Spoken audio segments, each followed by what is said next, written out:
Morning to you, ladies and gentlemen. Ezra Rozier here. So today, the Philadelphia Eagles begin their playoff run. We stand with an illustrious 14-3 record, and this season has been too much fun for it to come to an end now. And who do we have standing in our way? None other than the hated division rival New York Giants. This will be our third meeting with the Giants, of course, having played them twice already as a division opponent. We beat them 48-22 in week 14. And then we got into a little uncomfortable game in the season finale, week 18, where we squeezed by 22-16 against the Giants, who were resting their starters. So this will actually be the fifth all-time playoff meeting between these two teams. The first one took place in 1981. The Eagles were coming off a Super Bowl loss to the Oakland Raiders, who were a wild card team. That Raiders team was the first team to win a Super Bowl as a wild card. And the Giants in the 1981 playoffs, they came to Veterans Stadium and they upset the Eagles 27-21. The second meeting happened in the Meadowlands in the 2000 playoffs, where Jason Sehorn, the last white corner for a long time, he had this amazing interception returned for a touchdown, a pick six, and the Giants beat the Eagles 20-10. So at this point, the Giants are 2-0 against the Eagles in the playoffs. But then in 2006, the Eagles finally took a playoff game over the Giants in Philly. That was a team led by Jeff Garcia, because McNabb went down with an injury against the Tennessee Titans earlier that season. It came down to the wire, but the Eagles prevailed over the Giants 27-24 thanks to a last-second field goal by David Akers. And it's actually very funny because that season, our home opener, we blew a 24-7 lead against the Giants, and the Giants beat us in overtime on a Plexico Burress touchdown. That was a very frustrating loss. I remember watching that game when I was young and just really getting angry because we were up 24-7, and the Giants come back to win at Lincoln Financial Field. But the most sweet playoff game came in 2008 when the Giants, who were coming off a Super Bowl win against the Patriots, who were undefeated, we go into New York, we go into Giants Stadium, and then we beat the defending Super Bowl champion Giants 23-11, the only game to end with that score. We went into their house and blew out the defending Super Bowl champions. We were the first 6 seed to ever beat a number 1 seed. So that means that the two teams, as of this moment, they are tied 2 apiece. So this will be the tiebreaker game. And for the first time since 2006, the game is being held in Philadelphia.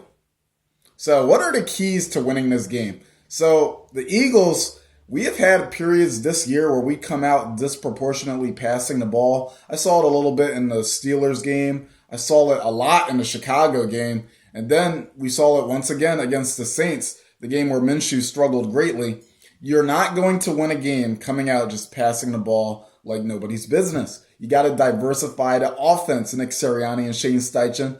You got to make the offense unpredictable. You got to make the offense balanced. You got to make it versatile. Nobody's going to fall for it if you pass the ball every time. They're going to sell out to the pass. And why even do the defensive linemen have to pin their ears back?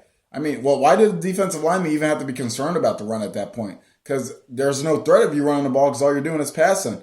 And Jalen Hurts, so our last game, of course, was played against the Giants. Jalen Hurts, he was obviously still coming off of his injury against the Chicago Bears. He looked very limited. He looked sluggish because he hadn't played in a little bit. The problem I had in that game was that why were we passing the ball so much? You have to run the ball. Jalen Hurts is coming off of 2 games missed to a shoulder injury, and then you come out passing the ball disproportionately. The Giants were really testing him too. Like Jalen Hurts, he was very limited in that game. We had him doing the most basic things. We had him sliding early when he did run, but I don't remember him running very much at all in that game because they were not taking any chances on it. So I want to see the offensive line really protect Jalen Hurts in this game, because there have also been periods against the Detroit Lions, for example, and then also during the Chicago Bears game where Jalen Hurts got hurt, where the offensive line, despite their talent, has not played up to their pedigree. And we really need them to protect Jalen Hurts. Now, Lane Johnson, who suffered an abdominal tear against the Cowboys on Christmas Eve, he will be playing in this game. He decided to put off surgery for the playoffs, and huge guts to Lane Johnson on doing that. So that's a big piece of our offensive line coming back. And our win rate without Lane Johnson is ridiculously low. Like, we are a well below 500 team without Lane Johnson. So his return is good news. I want to see a big dose of the run game because when we played the Giants in week 14, their starters, the run game was a big point in that game. Miles Sanders had a career day. I believe he had like 144 rushing yards. And then, of course, we have the man, the myth, the legend, Boston Scott. Boston Scott, the Giant Slayer. Boston Scott has played 8 games against the New York Giants. He has 10 touchdowns against the New York Giants. That's more touchdowns than games played, ladies and gentlemen, if that wasn't obvious already. Boston Scott, I think it is so poetic, and I've said this quite a few times. I think this is so poetic how he is the smallest player on the team. Boston Scott is the smallest player on the Eagles, and he always goes off against a team called the Giants. There's something just very wholesome and just inspiring about that whole thing. So Boston Scott, Miles Sanders, Kenny Gainwell, I think we have to have a healthy dose of the run game because the Giants, you can run on them. We saw it in week 14. You saw it in week 14. And then Jalen Hurts also, I want to see him. So the thing in that Chicago Bears game, despite the fact that he had a shoulder sprain, suffered in that game, Jalen Hurts in the fourth quarter, he looked really good. He even threw like a 64-yard bomb to A.J. Brown late in that game. So Jalen Hurts, I think he has gotten a lot of rest thanks to the bye week. We needed the bye week way more than any other team to heal up for Hurts, heal up for Lane Johnson, heal up for Avonte Maddox. But Jalen Hurts, it's been over a month since he suffered that injury, so I think he should be in pretty good shape. In fact, he wasn't even on the injury report at all this week. So that's a really good sign. So Jalen Hurts, I'm expecting him to be back to his MVP candidate self. I'm expecting to see those beautiful passes to A.J. Brown, to Devontae Smith, and to Dallas Goedert. So Dallas Goedert, speaking of him, the Giants have been very bad at covering tight ends this season. They've been very susceptible to huge yardage from tight ends. That's another big aspect of winning this game. You got to feed Dallas Goedert because the Giants, they can't cover tight ends to save their lives. Like even last week when they beat the Minnesota Vikings, TJ Hawkinson had a big game. I believe he had over 100 yards. The Giants cannot cover a tight end, so Dallas Goedert, he's going to play a big factor in this game and the matchups the mismatches that we want to make on the offensive side. Now it comes to the defensive side. As for the defensive side of the ball, the Giants receivers, I'm going to keep it real. I'm not scared of the Giants receivers like Kenny Golladay, Hodgins, Darius Slayton. Darius Slayton dropped a big pass in that Vikings game, and that really could have came back to bite them if the Giants defense didn't rise up and stop Kirk Cousins. But the Giants receivers, they don't scare me. They really don't. I think our corners, Darius Slay and James Bradbury, CJ Gardner-Johnson, I believe they could shut down the Giants receivers. What concerns me on the defensive side of the ball is Daniel Jones and his legs. Daniel Jones, while I don't think he lives up to the Vanilla Vic nickname that people give him, I think that's going a little too far, calling him Vanilla Vic. The guy can do damage with his legs. He ran, I believe, for 75 yards in Minnesota. There was one game, I think it was against the Jaguars very early in the season. He ran for over 100. Like Daniel Jones, he is a very underrated running quarterback. He can run and do some real damage with those legs of his. In fact, we know this better than anybody. 2 years ago, my first game at the Link, October 22nd, 2020, the Thursday night game, that man ran 80 yards and he tripped when he had a touchdown, just basically waiting for him. But that's still an 80-yard run, and he was running at like 21.6 miles per hour. Like, he's fast. He's fast, too. That's another thing. We have to contain Daniel Jones. I want to see at least 5 sacks in this game. We've had the best defensive line in the NFL this year. We had 70 sacks. We came close to breaking the record set by the 1984 Bears, but we didn't get it. That's how the cookie crumbles sometimes. But I want to see 5 sacks because Daniel Jones, if you let him escape that pocket, he can be a very big problem. He can be a big problem. Ask the Minnesota Vikings last week. Now, admittedly, our defense is nowhere as near as just fragile and terrible as the Vikings was. That's still a matchup that you have to really keep your eye upon. So Daniel Jones, I'm expecting a heavy dose of Hassan Reddick, Josh Sweat, Brandon Graham, Fletcher Cox, Jordan Davis. I want them to get after him.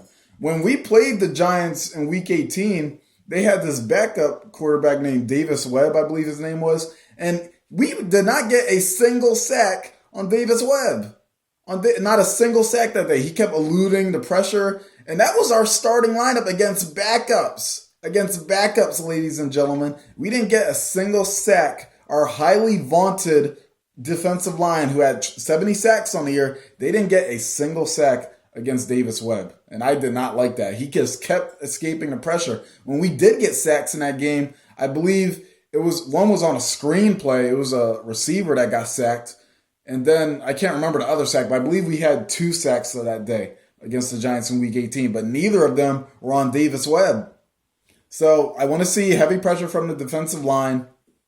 And Gannon, for the love of God, don't just sit in zone coverage all day. Like, really? Like, Gannon overall, he has done a good job with the defense this year. He's done a good job with the defense. I will give him that. But there have been moments, some very questionable moments with his defensive scheme. Like you had the Arizona Cardinals game where it seemed like the Cardinals were able to just keep going down the middle of the field. And then the Houston Texans game where we got ran over to an oblivion by Damon Pierce. And then, of course, the Christmas Eve game against the Dallas Cowboys where we gave up a 3rd and 30. A 3rd and 30. I was there at that game. And my jaw dropped when I saw T.Y. Hilton catch that bomb on 3rd and 30. All the Cowboy fans were celebrating around me, and I was in disbelief. I'm like, did we really just give up a 3rd and 30? Did that really just happen, ladies and gentlemen? But regardless, don't sit in zone coverage all day. Put them in man coverage. Have us press these receivers, Kenny Galladay, Darius Slayton, and Hodgins. So I believe the Eagles will win this matchup, but I don't think it will be as easy as people think it is because I've seen a lot of Eagles fans. They seem very almost kind of just unaware of how the Giants have been playing very well lately. And I'm thinking that's how you walk into a buzzsaw because they're a division opponent. And the Giants, we've been making the Giants' life miserable ever since 2008, actually. So they swept us in 2007.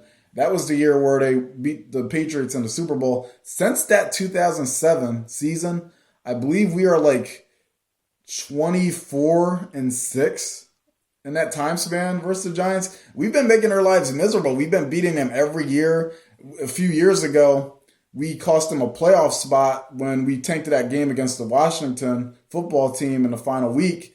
And then you had us trading up in front of them to take Devontae Smith. The Cowboys helped us do that of all teams. We've been making this team miserable for a long time, and they would love nothing more than to come into our house, than to come into Lincoln Financial Field and beat the number 1 seed Eagles as a 6th seed. They would love nothing more than that. The Giants have overachieved this year. Brian Daboll, he's a Coach of the Year candidate. You could argue that he's the front runner, but I personally believe it should be Doug Peterson. But I can see both men winning it. I can see arguments for both to win it. But this will not be an easy game. It's a division rivalry game, and it's Eagles-Giants games. Eagles-Giants are very famous for being crazy games. Very bizarre things happen in Eagles-Giants games. It was that game, the Miracle at the Meadowlands in 1978, where Pajeric, whatever that guy's name, he fumbles and Herman Edwards picks it up when all the Giants had to do was kneel the ball to win the game. Why are the Giants even running the ball in that situation? Just take a knee. You had the game in 1988 where I believe it was Seth Joyner who blocked the field goal and then Clyde Simmons ran it in for a touchdown. You had literally a blocked field goal ran for a touchdown. And then you had the game, the Miracle at the New Meadowlands, where Tom Coughlin is explicitly telling Matt Dodge, the punter, not to punt it to Deshaun Jackson. And then Deshaun Jackson, he gets the punt, he muffs it, he drops it, picks it up, and then he runs it all the way for a touchdown as time expires. Eagles-Giants games are insane. They're crazy. My first game, the one that I talked about a few moments ago, where Daniel Jones ran 80 yards and tripped at the link, we were down 11 points with, I believe, 4:42 to go. Evan Ingram dropped a huge pass on 3rd down. Daniel Jones, that was a great throw by Daniel Jones, and Evan Ingram just dropped it. And then Boston Scott, he wins the game with an amazing touchdown catch over Jabril Peppers, I believe, the safety. He's not on the Giants anymore. That guy, I believe he's in New England now. But yeah, these tend to be some crazy games, and I'm expecting tonight to be no different. I believe the Eagles will win by a score of 28-24. It's gonna be a close game. It'll be a fun game. I'll be there tonight. I actually got to get ready to go to this game. But take care, everybody, and go Birds.